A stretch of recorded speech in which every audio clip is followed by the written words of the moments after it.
Drama serial रद्द की आने वाली एपिसोड में अब जैन और ईमान की मुलाकात होने वाली है, जहां जैन तो सलार और ईमान को खुश देखकर जल जाएगा और फिर ईमान से सवाल करेगा, जहां ईमान भी उसे कहने वाली है कि मैं सिर्फ और सिर्फ सलार से मोहब्बत करती हूँ। तो ड्रामे की आने वाली किस्त में सबसे पहले तो जमील सवेरा को वापस घर ले जाने के लिए बच्चियों को अपने साथ ले जाएगा, जहाँ सवेरा को इस बात का पता नहीं होगा, लेकिन जैसे ही उसे पता चलेगा तो वो बहुत ज्यादा परेशान हो जाएगी और अपनी जान लेने की भी कोशिश करेगी। और दूसरी तरफ अदनान और राहा की शादी की तैयारियां भी शुरू हो जाएंगी, जहां सलार कहेगा कि मैं इस इवेंट को ऑर्गेनाइज करूंगा और इस तरह से इस शादी को करूंगा कि सब लोग दंग रह जाएंगे, क्योंकि ये सब मेरी शादी पर तो ना हो सका, लेकिन मैं चाहता हूँ कि मेरे भाई की शादी बहुत अच्छे तरीके से हो, इसलिए मैं सारे फंक्शंस करूंगा। और फिर जैसे ही सलार और ईमान खुशी खुशी एक दूसरे के साथ डांस कर रहे होंगे, वहाँ पर जैन आ जाएगा और जैन सलार और ईमान को इतना हंसते और खुश देखकर हैरान रह जाएगा। जहाँ जैन कहेगा, तुम्हें तो ऐसे ही शौक था ना बड़े बड़े घरों में रहने का,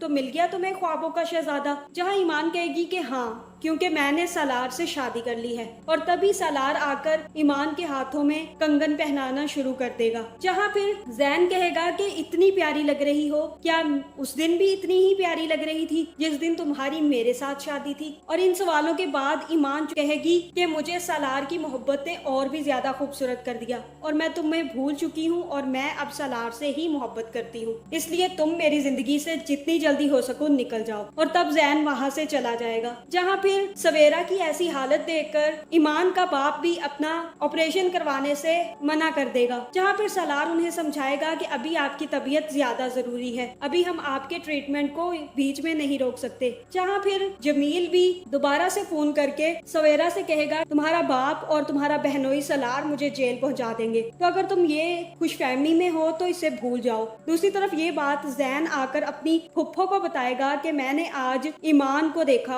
और उसने राहा के देवर से शादी कर ली है। फुफ्फो उसे कहेगी कि अब तुम मेरी कसम खाओ कि तुम अगर अब ईमान को देखोगे भी तो उसे अनजान समझकर मिलोगे, क्योंकि अब वो शादीशुदा है और अब तुम्हें उसे भूल जाना चाहिए। जहाँ फिर उसे याद आएगा कि कैसे ईमान सलार के साथ खुश थी और उसके साथ डांस कर रही थी। तो आपका इस बारे में क्या ख्याल है? क्या जैन अब सलार और ईमान की शादी तोड़वाने की कोशिश करेगा? कमेंट करके जरूर बताएं। और ऐसी वीडियोस देखने के लिए हमारे चैनल को सब्सक्राइब करना ना भूलिएगा।